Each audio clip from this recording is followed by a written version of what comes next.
Good afternoon. I'm Thomas Canavan, the Executive Director for the National Law Enforcement Museum here in Washington, D.C. On July 29th, we convened a panel of law enforcement officers and experts from the nonprofit and corporate sectors who are working to eliminate hate crimes to discuss the national spike in hate crimes and other xenophobic acts that have left many sounding the alarm, especially in the wake of several high-profile incidents involving the Asian American community, which many see as just the latest in a historic legacy of hate crimes in America. The panel on the 29th, titled Fighting Fear, Combating Hate Crimes, Violence, and Xenophobia in Modern America, examines several key questions. What is driving this latest wave of aggression? How have past events in American history laid the groundwork for increasing hate crimes along racial, ethnic, and religious lines? How can government agencies like law enforcement and the legislative branch work together on swift and effective solutions? And what role, if any, can Good Samaritans or the private sector play in facilitating the pursuit of understanding and peace between us? These questions led to a great discussion that is now available on our YouTube and Facebook channels. An important takeaway that we don't want to miss is that this isn't the only conversation about hate crimes happening. All over the country, communities are working together to stop these attacks from happening.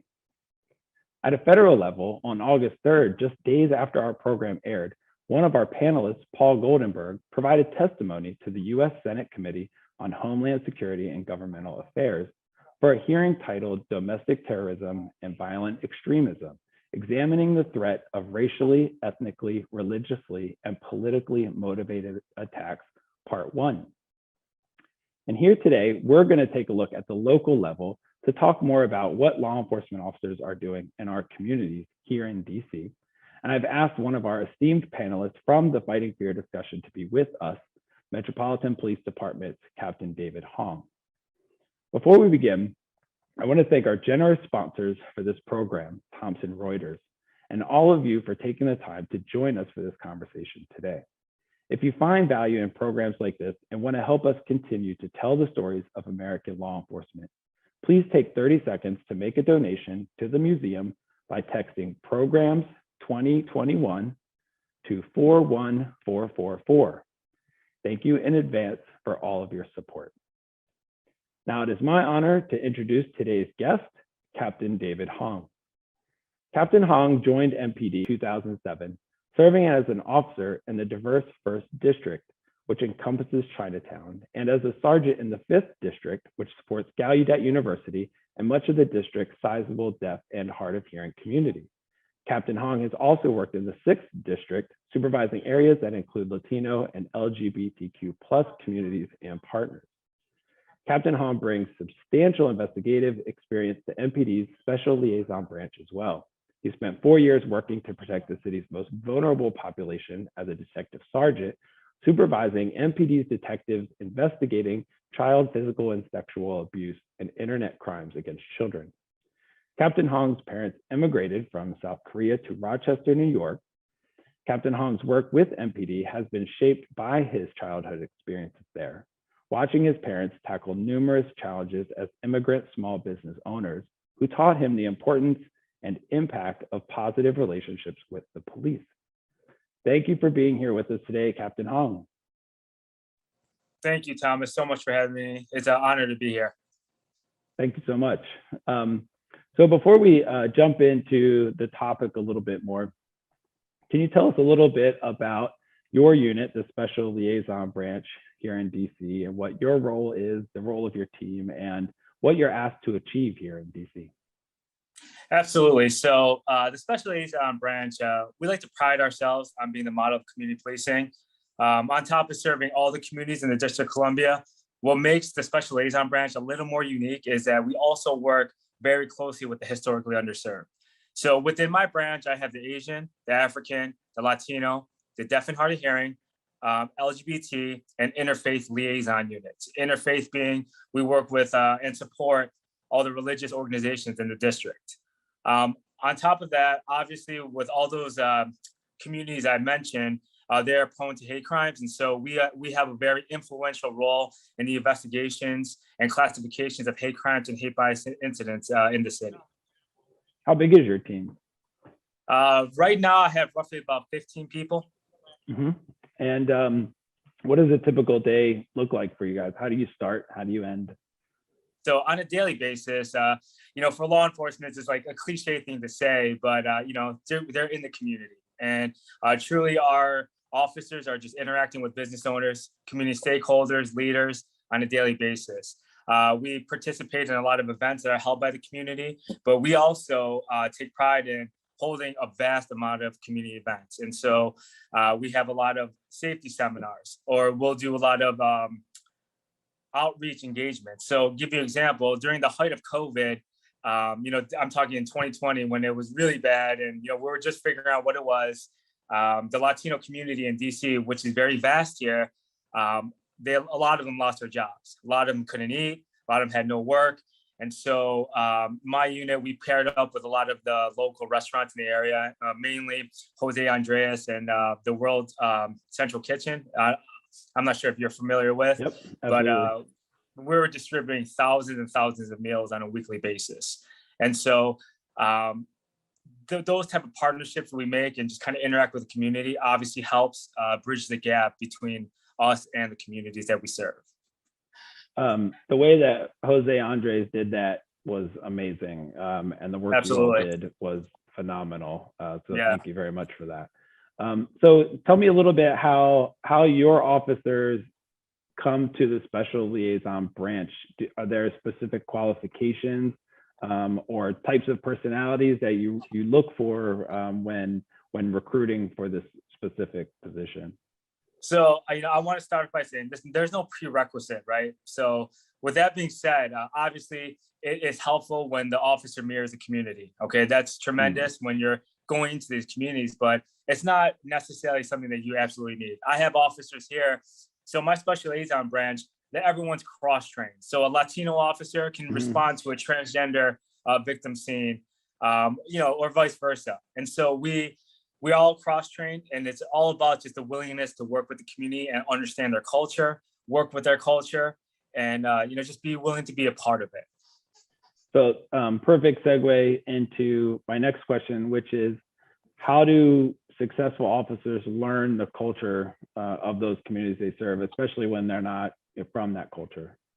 Yeah, so like I said, the Metropolitan Police Department in general, the Academy is great about rolling out cultural competency training on a routine basis. It's part of the in-service training.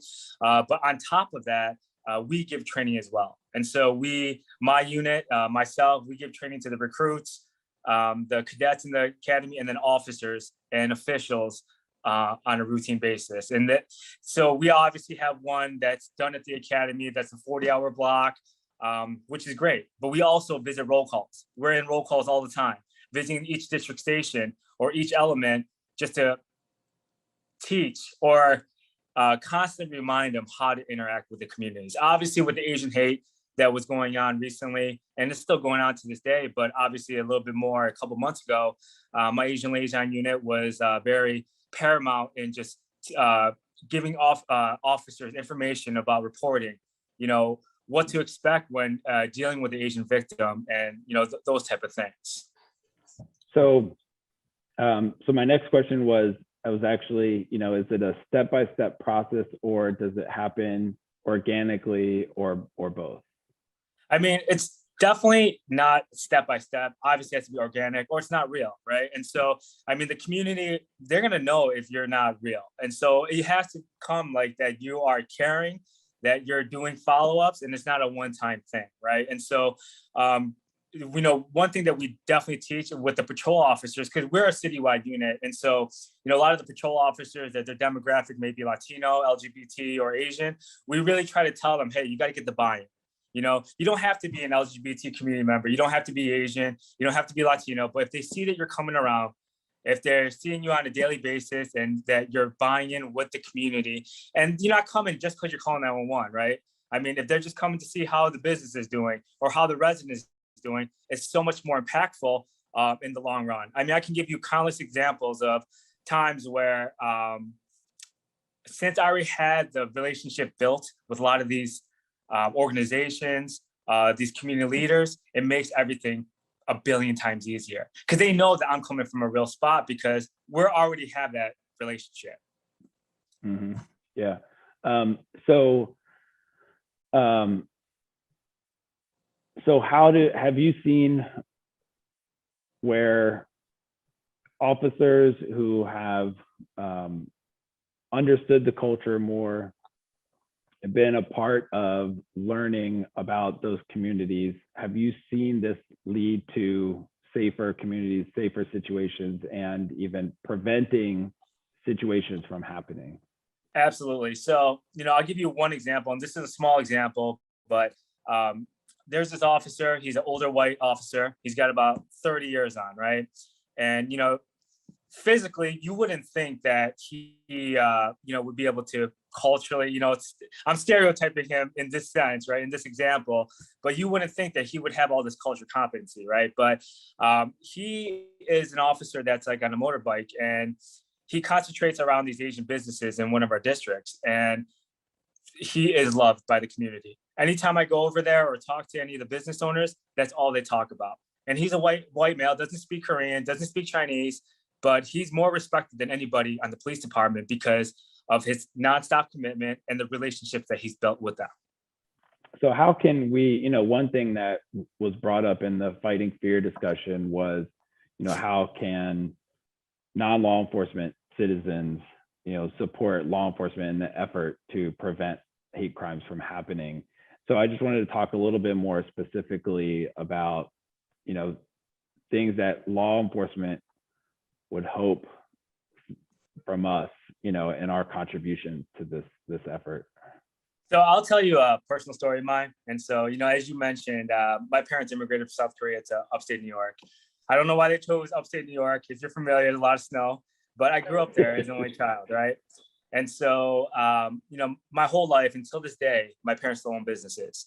And, when I was a young kid, I grew up in the store, right? And so my parents at the time didn't know English at all. I mean, not that their English is any better now, but I mean, back then it was dismal, right? And so with that being said, we relied a lot on other people calling the police, okay? And so I can tell you so many stories of my childhood of like just being victims of Asian hate crimes, of just Asian crimes in general. They targeted us a lot of times. And my parents didn't want to call the police. And partly that was because they didn't trust us, right? They didn't think that the police would help, right? And Asian culture, they just didn't want to deal with it, right? And so it was just nonstop over and over. But a lot of times, I would say most of the times when we had those situations, people called.